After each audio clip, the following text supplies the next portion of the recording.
Welcome to On the Corner of Main Street, presented by Plaza Hotel and Casino in downtown Las Vegas. Here is Plaza CEO Jonathan Jossel, Gary Vickery, and I'm your host, Lisa Melmed.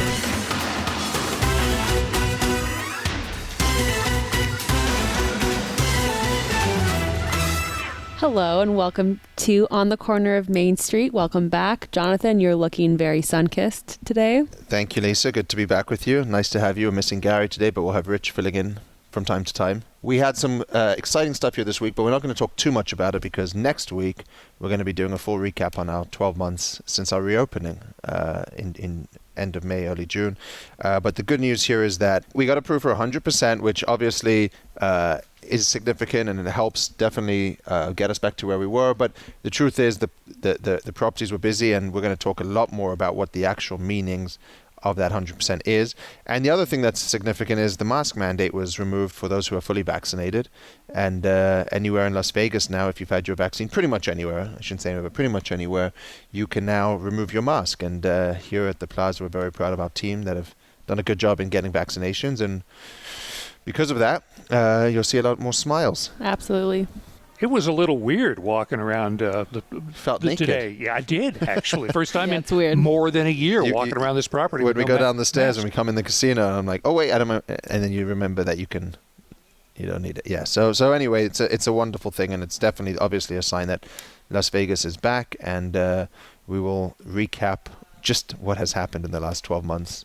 Tell us why you're so sun-kissed. So I was in Hawaii for a couple of days. I went to look at a spoiler alert, but I went to look at a potential concept for the Greyhound bus station. Won't be saying anything more about that, but it is amazing how much Hawaiians love Las Vegas. I was walking around with my Plaza shirt on and Plaza hat, and on the airlines, people are asking me. They know the Plaza, they know downtown Las Vegas. When you get there, they all know Las Vegas. Learned something new, that Hawaiians love Trader Joe's. Oh, really? And there isn't a Trader Joe's in Hawaii, so they come here with their extra luggage and they go to Trader Joe's and buy goods that they take home with them to Hawaii, which I did not know. I know that they love the jerky store on the third floor of the Plaza.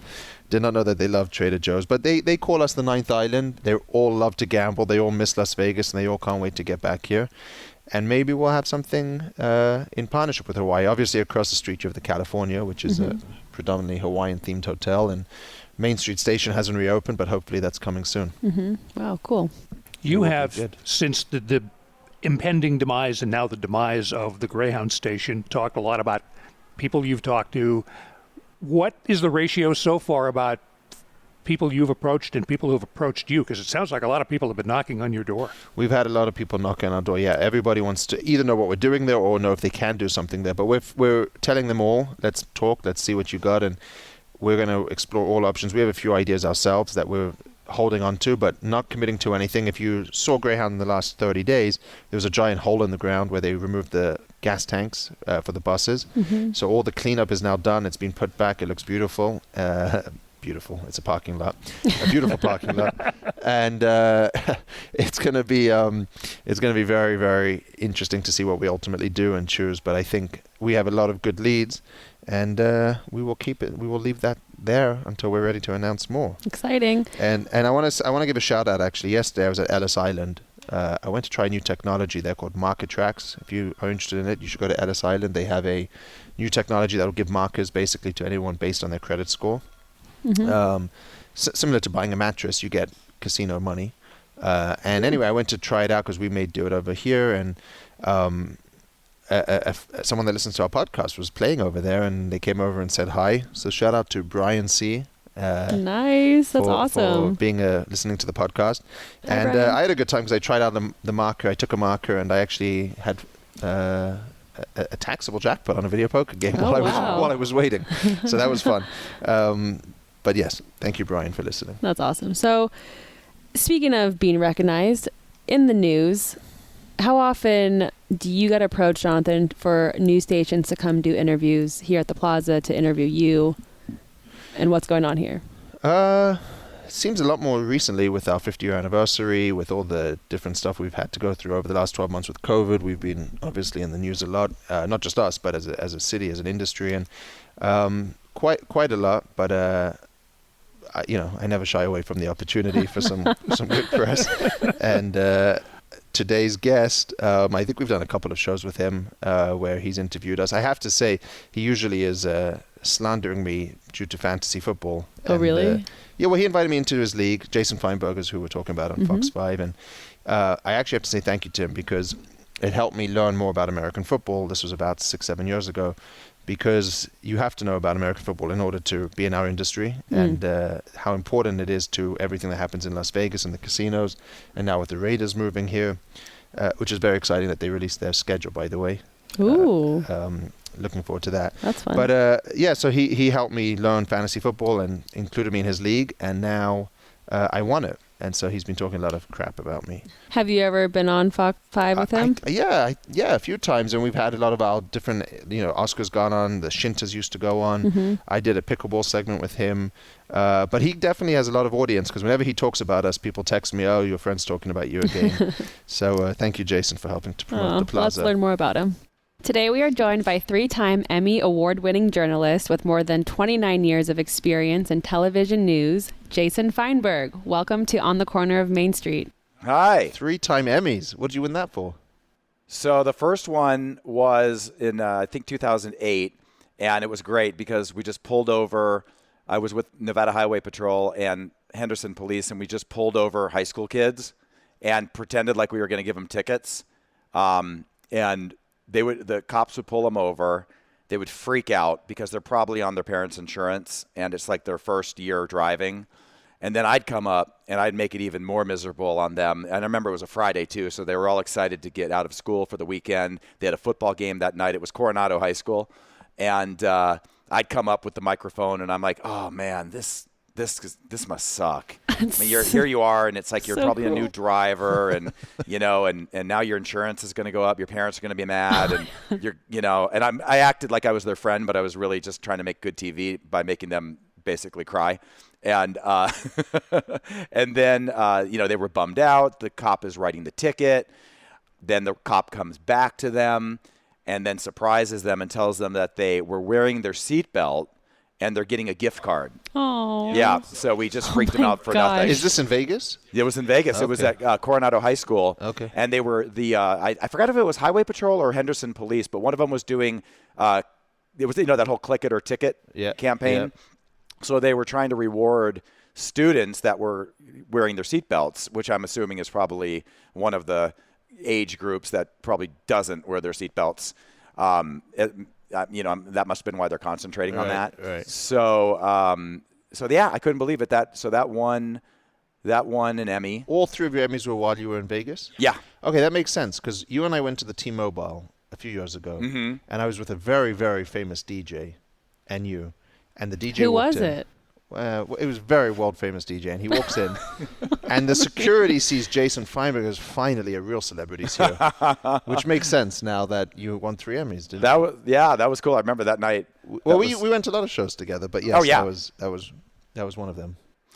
Yeah, sorry about the one where I had to bring my mom. I think it was Barbra Streisand. That was the worst concert I've ever been to. Well, because she talked politics. Well, forget the politics. I got off the plane. I'd just flown from London. Yeah. And I went straight to a Barbra Streisand concert. And it was just sitting there for 3 hours. It was not good. I mean, yeah, you need to prepare mentally for. I mean, Oh she's my great. goodness. It is. Look, it's Barbara. It's bad. It's a rite of I passage. can't say this. Yeah. But no, I was more. I thought the music was fine, but even my mom was annoyed because she was talking politics. That's always been a pet peeve of probably a lot of people. But I don't like to hear. I want to go for the music. You want to see the show. Yeah, exactly. We're with a real celebrity today. Thank you for being here. Thanks, Well, guys. what were the other 2 Emmys for? So the other 2, one was for the Surprise Squad, which Fox 5 does, and we're real proud of that, where we go and surprise people who really need something, whether, there's all types of reasons why people need help. Gosh, especially now. But this was even before COVID. And, we just go around and we help people. And it was I was part of the team that won that Emmy. But my favorite, most proud one was Best Anchor. Oh, wow. Yeah. So I won the Best Anchor. I forgot what year, but... Is it given out every year? Yeah, well, every year. I would give it to you every year. Thank you. It was 2015. Oh, thank you. So, yeah, it was 2015. That was a great year. It was... So I won the 2 Emmys, the Surprise Squad and the best anchor. And then I was engaged to a Jewish neurologist, Azin, right? Okay, yeah. You know, and I didn't know you would put your ex-fiancés on the podcast, but okay. Oh, she doesn't care. Okay. She just texted me a cat toy today. Okay. And I said, buy it, get it for my girls. So no, she doesn't care. But then everything went to hell. No, I'm kidding. That was a great year, and then it's been downhill ever since. No, I'm just kidding. I think that was the year I met you. That's probably. Oh, it was, because it was shortly after that, I believe. And then I was with Melissa, who is a girl who has been a friend of mine for a long time, and we were at the Shintas. Yeah. Yeah, so that must have been right after. Exactly. Or right. Yeah, okay. It was right before. Or was it right before? Yeah. So how did you get started in this industry? So I went to school I went to University of Arizona, and I did study media arts. It was called media arts. It was radio television. They changed it to media arts, I guess, to encompass more. And I didn't really know I didn't think I was going to go into broadcasting journalism. I knew I was going to do something in entertainment or television, but I started in radio. And it was for KRQ Tucson, 93.7 KRQ, Tucson's only hit music station. It was the real deal. It was the number one station in town. It wasn't a campus station. I started actually as an intern for sales because I was so freaked out because it was my last year. I was a senior in college. I had no idea what I wanted to do. So I started to do sales as an intern. And part of the process, if you're a sales AE in local radio, is you have to write the copy for the commercials. So and they hated doing it, the AEs. So they would have me write the commercials, and I was writing some really funny commercials. And the on-air side took notice, and they're like, "Hey, how would you want to come out and do this thing, Saturday Night Party Patrol, where we go out in a obnoxious van and do live remotes and go to football games and high school dances and birthday parties, and whoever called us, we would just go in the van and we'd show up and do requests for them and all that." And so from there I started to do radio, but then I started to get bored with radio because it didn't really test what I studied, and that was a lot of writing for news. So was it talk radio or was it just music DJ? It was both. Okay. There was the AM side and the FM side, but I was on the FM side, and then I started to do the AM side as well. So I was Jason the Rookie on the FM side, and back then, this is interesting, but that was 92. There was still a little bit of sensitivity with Jewish names. I know it seems weird, but Feinberg we were right on about the border of when people didn't seem to care anymore. But I changed it to my middle name, which is Bradley. So I was Jason Bradley on the AM side and Jason the Rookie on the FM side, and did both. And it was a lot of fun. But then I decided to pack my bags and basically without a job and move to Palm Springs, California, where my ex-girlfriend was living. And I'm like, oh, that's perfect. I can maybe stay with her, and then I can get into a small market because Palm Springs is a small market. And so luckily the acting news director, which would be our boss, luckily there wasn't a legit news director because the acting news director was also the main anchor, and he didn't care. He was just like, I don't know, this isn't my normal job. I needed to get a job. I didn't have any TV experience. He saw my resume. He saw what he thought was television when he saw KRQ. So he had me start that night. And what he didn't realize is I had no television experience. He had me go out. This is crazy. On the first night of my job, he had me go out, and he's like, "Hey, there's a political fundraiser going on for some prominent California politicians. I need you to go and put a story together."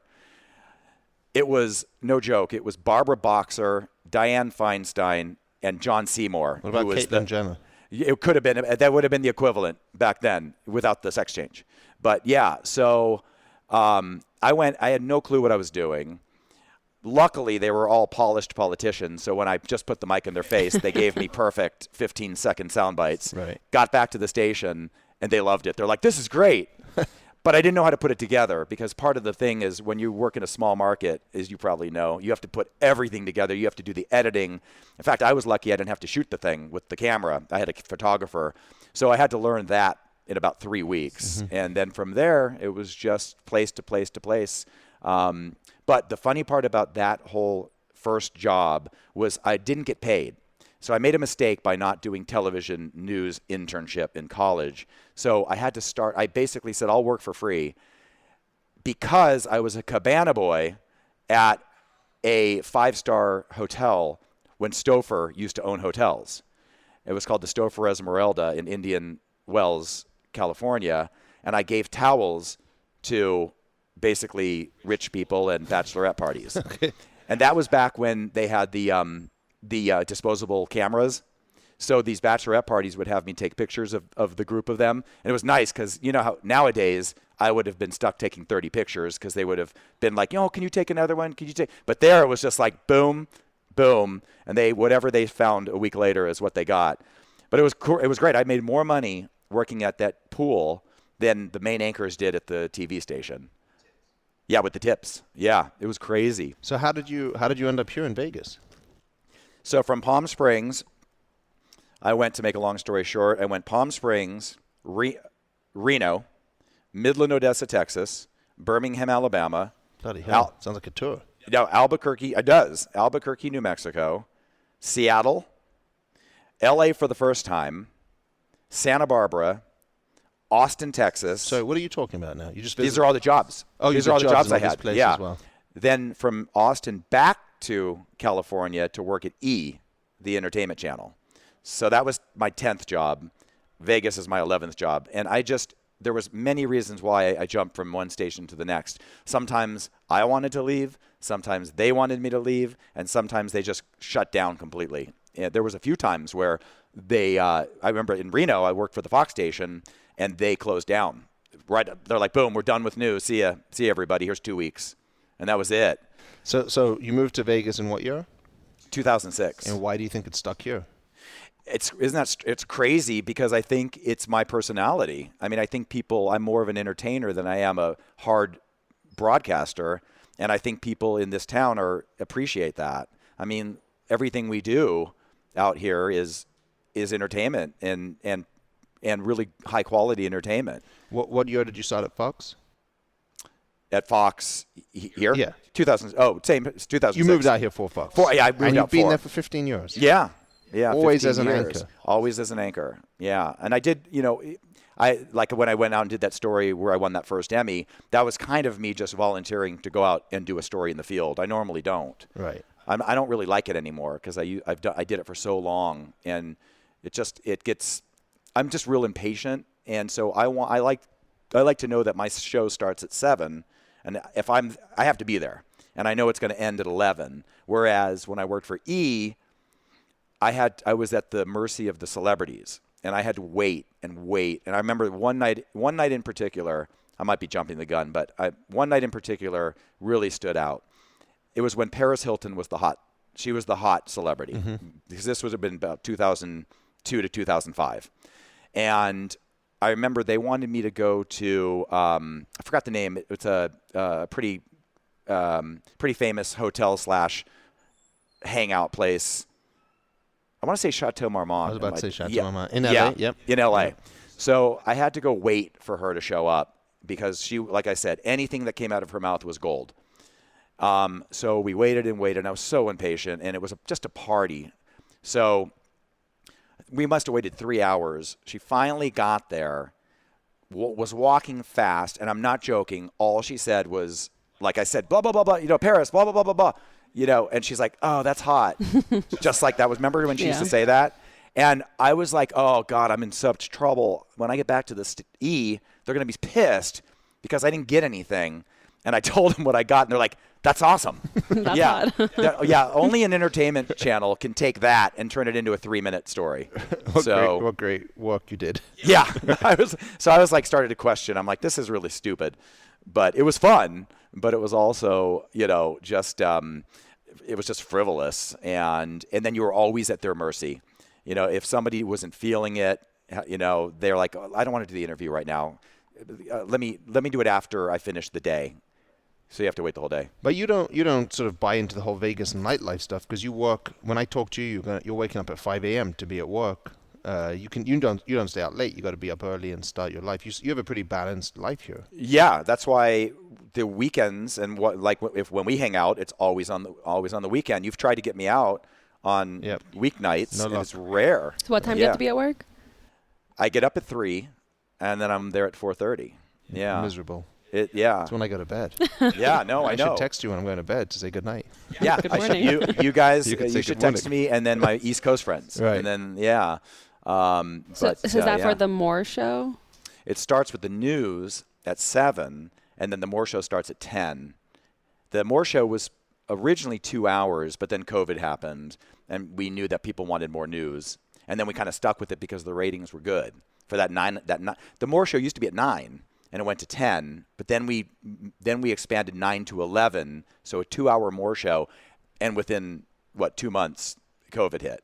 So now it's 3 hours of news and 1 hour of more, but we still have the 3 hours before me with Dave and Faven. So what happened during COVID? Were you reporting from your living room? I was one of the only ones that wasn't. Mm-hmm.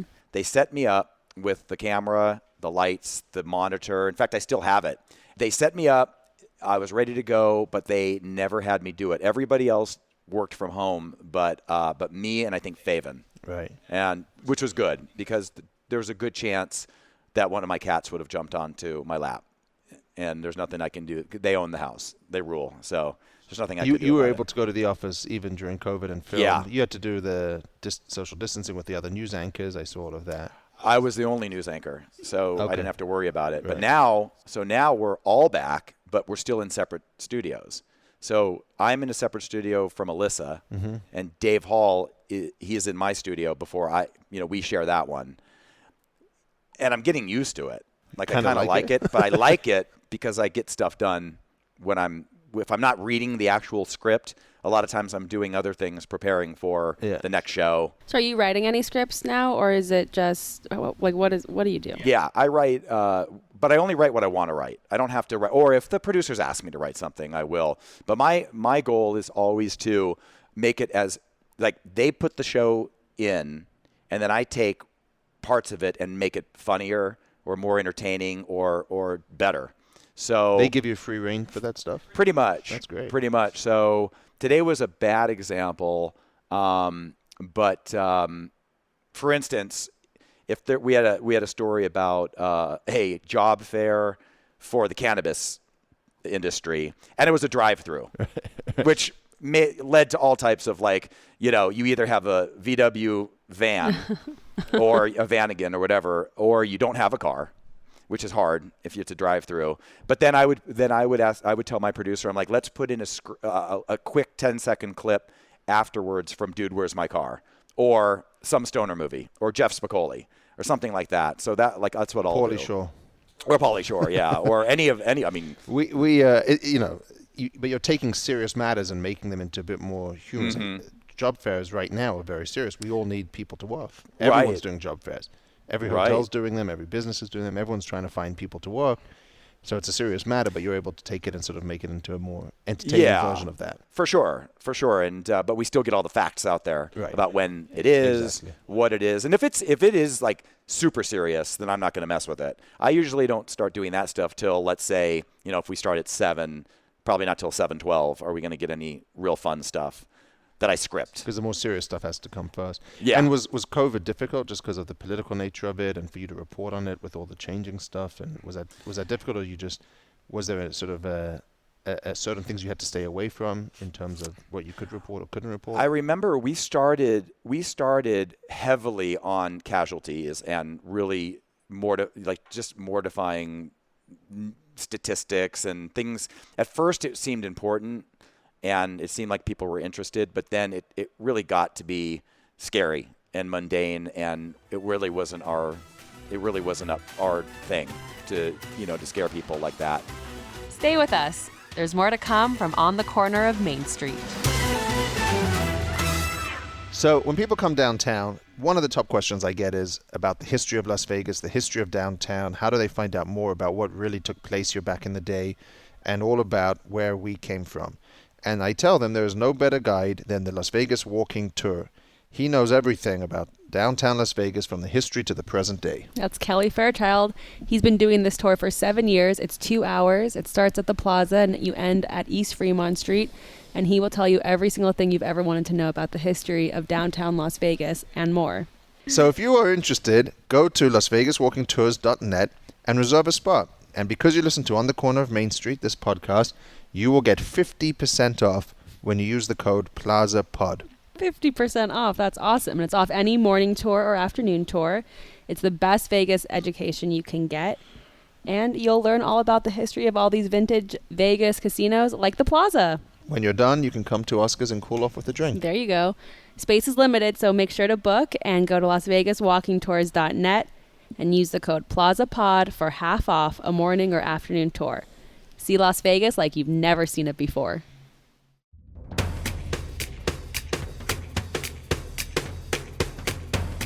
Without telling everyone where you live, Yeah. it's downtown, Yeah. which I'm very proud of you. You moved Yeah, downtown no. about 3 years ago. Yeah, about 3 years. And how's life living downtown? Because we talk about a lot on this podcast how a decade ago people did not want to live downtown, and now it's great to see people like yourself that are younger, single, wanting to live downtown, enjoying the neighborhood, biking around, exercising. How do you like living down here? Yeah, in fact, just during the draft, I actually came and What, our rode my fantasy bike. football draft? No, or the no, real draft? no, the real draft. Okay. So I came over. I took my bike. I rode my bike down here, and came and watched the draft at Circa. And Oh, that's right. You were at the pool there. Yeah. Yeah. How was it? It was awesome. Yeah. Yeah, They it do was a great awesome. job up there. Yeah, no, for sure. But I love it. I kind of feel like like with everything else, we were making strides, especially in my area. They've really done a lot of work to clean it up. Mm-hmm. And I feel like COVID knocked it down a notch. But again, we'll work and get back towards it. But because I think it felt like there might have been more homeless folks, which, that's always a situation in every big city, Right. downtown. Downtown, yeah. So I feel like that kind of knocked us down a notch. But when everything is open and it's thriving, it's great down here because you can and when there's Uber drivers, Right. we can just We need those to come back soon. Yeah, but I mean, how many times have I gone with you over to T-Mobile? I'll Uber over there for whatever, a concert or a game, or ride my bike downtown. Yeah, it wasn't that long ago we met downtown. Actually, it was almost a year ago. It was Memorial Day when everything was just opening up. We had dinner at Esther's Kitchen outside there. Then we went over to Berlin, the new bar over there in the Arts District. But that's a thing that you can do in downtown, which is cool. You can just bounce around. Yeah, for sure. I just for Cinco de Mayo last night I went to that 18 bin. Yeah. Which that's a cool place. Because they have the music pumping, and we actually went to get away from the Cinco de Mayo crowd because I figured it would be too crowded everywhere. Well, it turned out they kind of had a Cinco de Mayo menu. All the music was like Mexican music, Yeah. so it was kind of busy. It was busy, but not too busy because Yeah. I don't think people knew that they were doing something for Cinco de Mayo, so it kind of worked out well. Where else do you hang out downtown? Where else do you get to? Let's see, where have I been? I like Rebar. Velveteen Rabbit. Yep. And well, Esther. All the cool Ideally, places. ideally start at Esther's or here at Oscar's, and then go to. I went to Commonwealth not that long ago. That was cool. And I like the Griffin.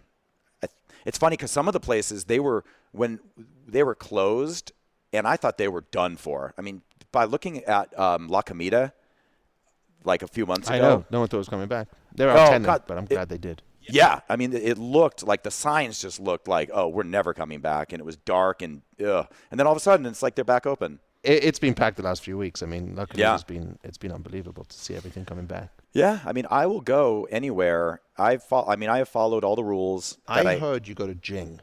Yes, That seems to be the cool place. I got to Yeah. get there. So it's Jing- downtown Summerlin, so I can't really promote it too much, but right. I know. So I think that Jing is the hot place in Summerlin. I think that Bella Vita is the hot place in Henderson, and I think downtown. I mean, I'm not going to lie. I love Oscars. I mean, I love it here, and I know you. Yeah. So it makes it, and I know everybody because of you. right.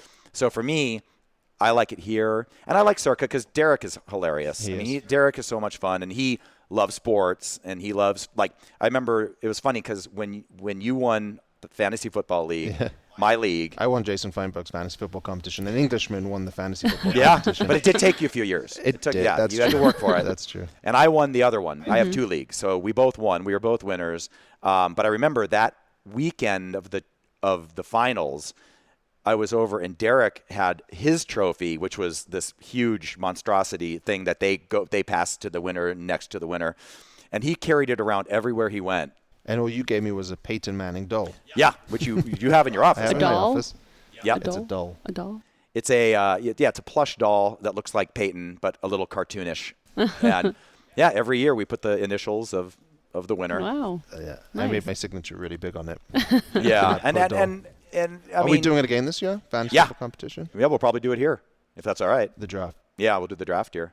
100%. Yeah, we'll do both of them. Everybody's excited. Alyssa says hi, by the way. Oh, Yeah, and my mom. I want to hear more about how it's different reporting in Vegas versus the other places you've worked. You know, I was actually kind of surprised that I thought when I moved here that only people existed on the Strip. I didn't think there was any neighborhoods, which I think a lot of people think. And the other thing I thought was that there was going to be breaking news all the time, and I wouldn't be able to do my fun stuff because the Strip is crazy and downtown is crazy. And I really thought that we were going to be doing live breaking news all the time, but it kind of has been the opposite. I've actually worked in other markets where there's been way more breaking news. So it's actually kind of the opposite of what most people would think. It's by far the best local audience. I mean, it's, even 15 years, how much it's grown. But it's amazing how many people watch the news here in the city and how much people don't come here. Mostly it's for tourists here. But I am also surprised how many locals do come and take advantage of the town. I'm amazed because when you talk about the plaza or me winning the fantasy football competition, how many people text me, oh, your friend Jason's talking about you on the news again. Yeah. So people listen to you, absolutely. Yeah, no, for sure. So I think Birmingham, Alabama was the place that had the weirdest, bodies and, moats and, marshes and weird things happening in the suburbs of Birmingham, Alabama. That was definitely the strangest place I've worked. But it was also really cool, too, because I wasn't used to it. What are some of the big subjects? Obviously, you covered Route 91 shooting. Yeah. How was that in terms of from an experience for you? What are some of the biggest stories you covered like that? You were here for 9/11. Oh no, you weren't here for 9/11. No, I was in Austin for that. Yeah. But for 1 October, the interesting thing about that is that there was no experience. We did not know how to. I mean, no journalist ever has covered anything like that in Vegas. So for us, it was learning on the fly, learning how, and by far it was the least scripted couple days where everything was from the heart. And it was, you could feel everybody's pain, and, you could kind of speak your mind, and everybody kind of could agree, that we are just in a really bad time. So that was a learning experience. I felt really bad for the sheriff then because there was what a tough spot to be in there. Yeah, for sure. And everyone wanted answers right away. There was none. Yeah, and we wanted answers, and but we also, we're also patient too. So yeah, that was probably the most challenging thing. Obviously, anytime a police officer dies in the line of duty, so with Shea Michelonis, who was the latest one, oh, yeah. He didn't die. Right. But you had the guys Saldo and Beck that were ambushed at the pizza place. Yeah, I remember that. Yeah, I just ran into Henry Prendez's wife. Oh, Myrna. Yeah, she used to work here. She did? How do you know? Oh, what? I just know her from from interviewing her. She worked here for 8 years. Oh wow. Yeah. So I saw her over at another place that's fun to hang out at, Players Locker. Okay. Yeah, we were watching the Golden Knights game, and she was with a girlfriend right next to us. So we started talking, and she reminded me that he has a camp that, that the kids, I think, at-risk teens go to every year. She worked here from 2010 till about 2017. Oh, wow. Yeah. No, she's super cool. Yeah. But anyway, that was the first officer to die in the line of duty when I started. So those are always tough. And anything politics, which is part of my theory on why I talk about my cat so much, because the more I talk about that, the less I talk about things that people really get pissed about. Right. And I don't want to, because I don't need to go there. Right. Well, and the good thing now is you've got a ton of sports to talk about, which you never used to have. You know what I mean? We become a sports town overnight. It's crazy. It's so crazy. And who was telling me, was it you that somebody told me that they think the Aces will be the first professional team to win a title in Vegas, which I can see. That was not me. Okay. The Aces is the women's basketball? Yeah. So I can see that. I can see them being the first. They're going to have a good team this year. It's not going to be the Raiders. No, it won't be the Raiders. And it could be the Golden Knights, but I think we love to watch them and we love to root for them, but it's like sometimes the games they lose, it's like, what happened? So hopefully we can play our best hockey for the playoffs. It's so hard to go off of the first season. You make the Stanley Cups immediately, and then, it could only go downhill from there. At least for a few seasons, right? Right. So but and remember that year was before they had their captain Mark Stone, before Pacioretty, and before like a lot of the Martinez, Pietrangelo. There was a lot of good energy and momentum behind that first year run.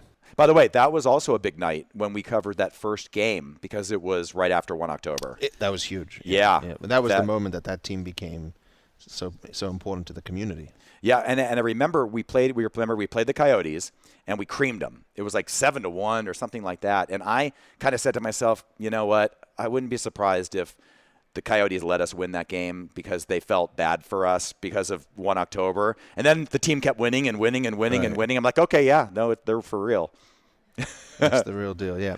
Yeah. Well, we love having you promote us. We love having you come down here. I know we did your 50th birthday. Oh. I'm not going to say how old you are, am I? But I just did. I don't care. Well, I'm 51 now. You don't look it. Yeah, we had your 50th birthday here with your family, your friends, everyone here in Oscars. We had was Flavor Flav for Flav that as well? sang. He rapped some kind of song. It was such a fun night, and it was so I never did a pub crawl growing up. I never, like usually that's something you would do in college or when you turn 21, but I never had it, and I never went to one.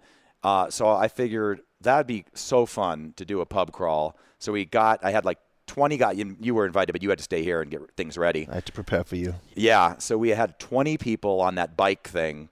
That, by the way, those pedals don't do anything. No, it's just for show. I could have told you that. Oh, see, I didn't know that. And but we went, and it was funny because there was like, and I'm a cat lover, but we had about 7 dogs with us. I had an emotional support dog because I turned 50. None of them came to Oscars. No, they didn't. They didn't come to Oscars, but they did go to a lot of bars. Okay. And I kind of just wanted to see how the managers would react. No, everyone was cool. Nobody said a word about it. So it's a very difficult subject, emotional support pets. Yeah, right, exactly. And so I had mine. We had Bark Andre Furry. We had the Sir Winston, the Doodle. We had Bark Andre's brother, like real dog brother. Yeah. And it was hilarious. And then we came here and Flavor Flav sang Happy Birthday. Yep. Yeah. So what do you think downtown and Las Vegas looks like over the next 5 years? What do you see happening here? I mean, let's see how many people come in from California in the next 5 years. People moving here? Yeah, I'm a little worried. It's a tough question because we're all coming out of this crazy 12 months and a lot's changing right now as we go through it. What about the Santa Run? You going to host that again? Yeah. Yeah, well, I'm assuming it's going to happen. I mean, it's not till December. We had the virtual one last year. Yeah. And, that is what it is. But, we want the Santa Run. We want. It was pretty funny. 2 Jewish guys dressed up as Santa welcoming the crowd. Yeah, it's always great. And then you wear the Santa outfit, but you have the vintage Plaza jacket. Yes. Yeah, so that's cool. So hopefully, we'll get that back and going. I love it. Well, we appreciate you being with us. Do you have any advice for anyone who's starting out in your field in Vegas? Yeah, you want to move to a small market. because a lot of them think that they're going to intern and then just get right on the air, and that doesn't happen. And Vegas is not even a huge market; it's like market 40. So there's all those. When I worked in LA, there was always the kids that thought, okay, I'll just intern here, and then they'll discover me, and I'll be on the air. But it really is a much faster track by going to some small towns, which I thought was really fun. Well, in 2006, this was almost a small town. Yeah, at that it's point, really grown. Right? Yeah. Over the last 15 years, it's definitely grown. I think we were like market 48. Now we're market 40. So we're passing up a lot of them. And I always thought. How many markets are there? Sorry. I want to say like about close to 300. So like for instance, Midland, Odessa was like market 152. Palm Springs was like 170. So, and then you have like, I think Seattle was top 12. Albuquerque, we've moved ahead of them. They used to be bigger than us. So, yeah. Cool. That's great advice. Yeah, no, for sure. You got to get out. Like I said, it's fun. I mean, when I lived in Midland, Odessa, you think that would just, it sucked. Yeah. But it was also really fun because I like football. So Friday Night Lights is the home of Odessa. Mm-hmm. That's where it started, in Odessa. And every single person that worked at that station had to work on Friday nights for Friday Night Lights. Everybody, from the GM to the receptionist. Right. It was really cool. Yeah. Great. Well, thank you. Thank you for everything you're doing for Vegas. Thank you. Keep promoting us on the news. I know. Well, you guys keep doing exciting things, so we will. You can stay up to date with Jason on Instagram at JasonFeinberg22 or on Twitter at Feinberg Fox5. Yes. We'll be back again soon, but in the meantime, please rate, review, and subscribe. Tell your friends about On the Corner of Main Street, and of course, follow us on social. On Twitter and Instagram, it's at Plaza Pod, and on Facebook, find us at Plaza Podcast. Or go right to the top and tweet Jonathan at Jonathan Jossel. We'll see you next time from right here on the corner of Main Street.